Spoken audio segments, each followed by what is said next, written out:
会记住您，让我们用光荣的红领巾保障。热爱中国共产党，热爱社会主义祖国，做共产主义接班人。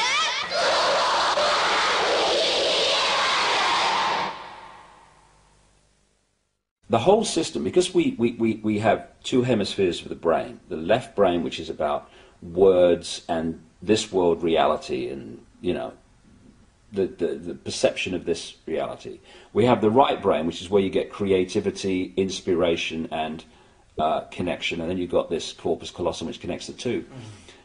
First of all, we use a fraction of our brains. Why is that?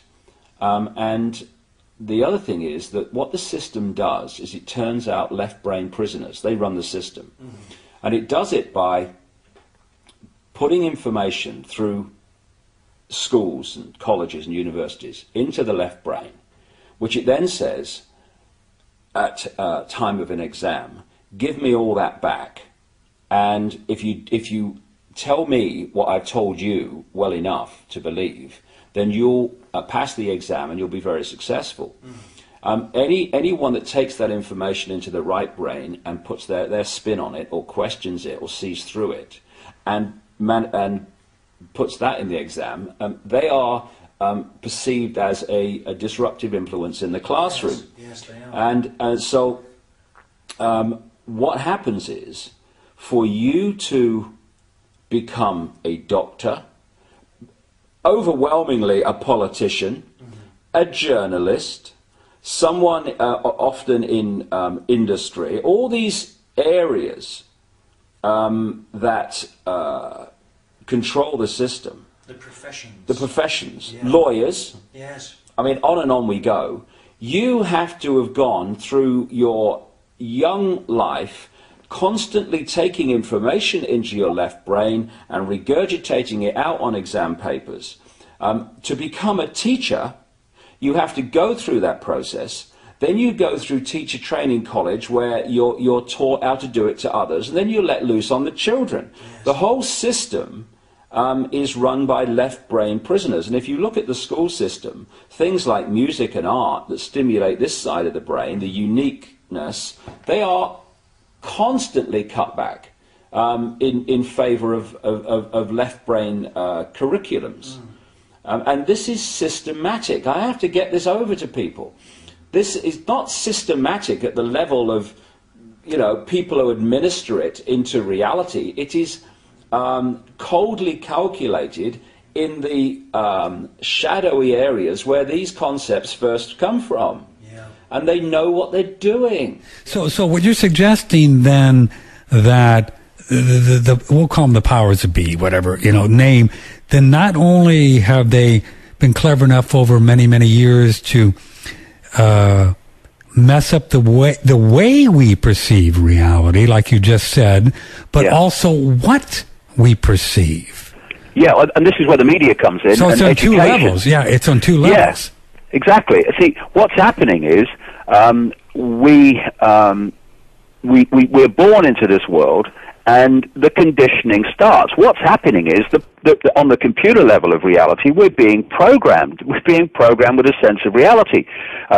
Parents do it to children, not because they're malevolent, but because they believe that this is reality, so they pass it on to their children. The children then go to school, and right through all these formative years, they're being programmed with a sense of reality and a sense of who they are. All the peers around them are confirming that sense of reality because they've been through the same system.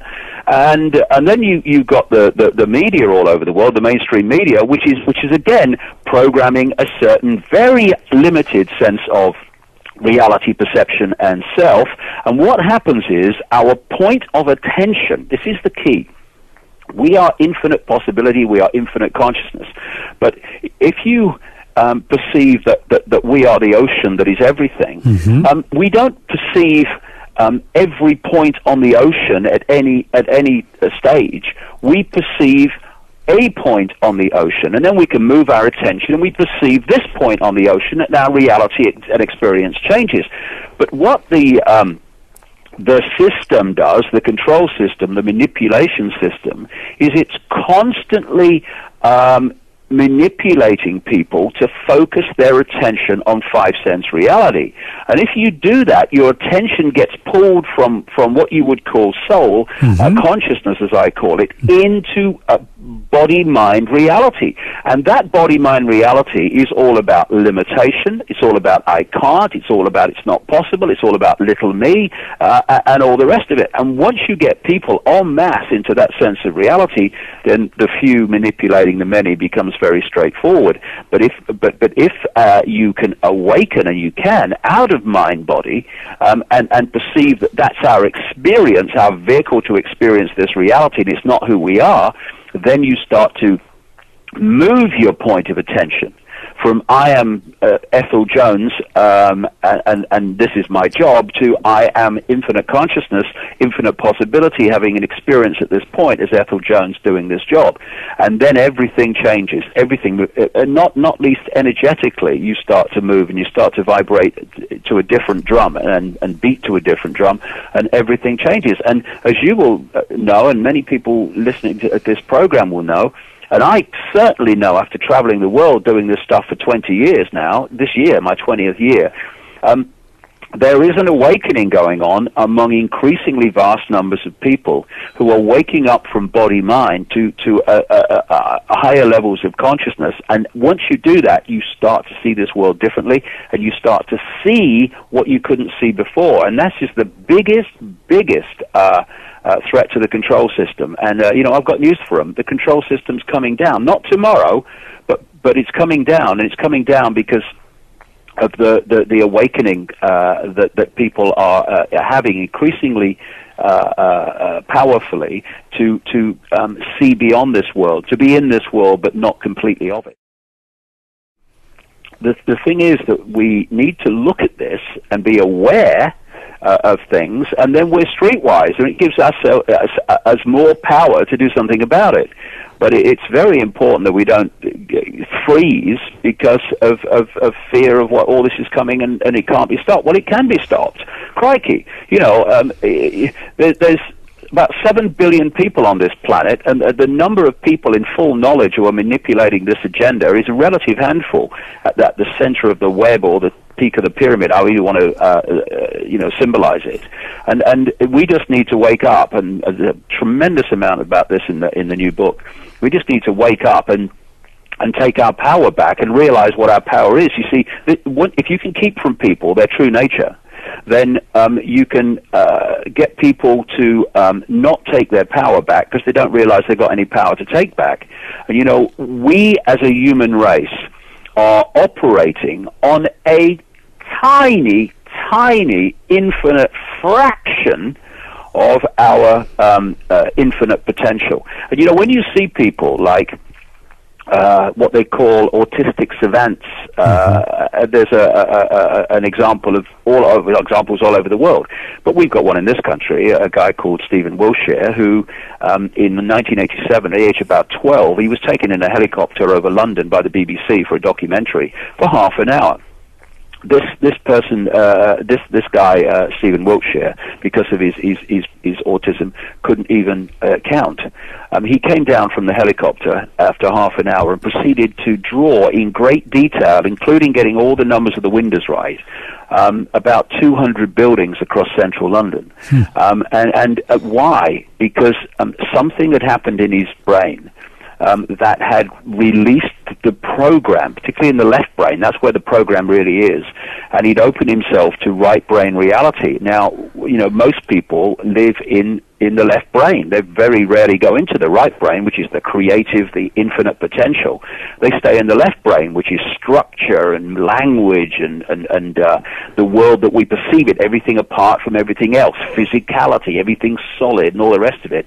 And that, when you look at it, Patrick, is how society is structured to make us. The education system is all about left brain. Left brain can see only limitation because it can't see connections, it can't see infinite potential, it can only see limitation.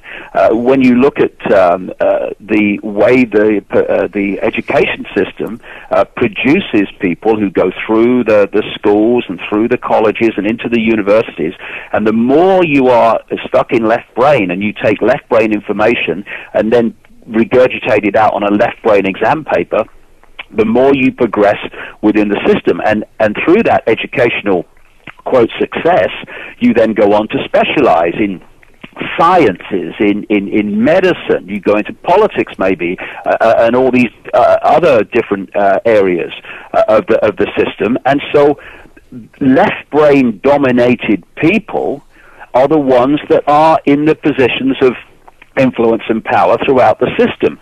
Right brain people, who are the mavericks, they are the ad-libbers, the spontaneous, they're perceived to be as being, failures, and no, get rid of them.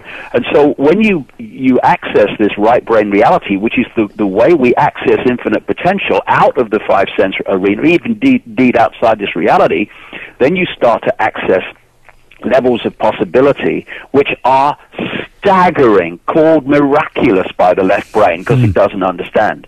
And this is what is happening with so many of these people who have problems in the left brain. The right brain then becomes the dominating influence of reality instead of the left, and bingo, they start to access these incredible, extraordinary abilities. And it's not extraordinary. I remember one of these people, these autistic savants, learned Icelandic in a week, which is a very, very difficult language to learn. And his Icelandic teacher said of him, he's not human. Yes, he is. He's the human that we really should be, but have been manipulated not to be by the way the system has manipulated our reality and put us in left brain limitation.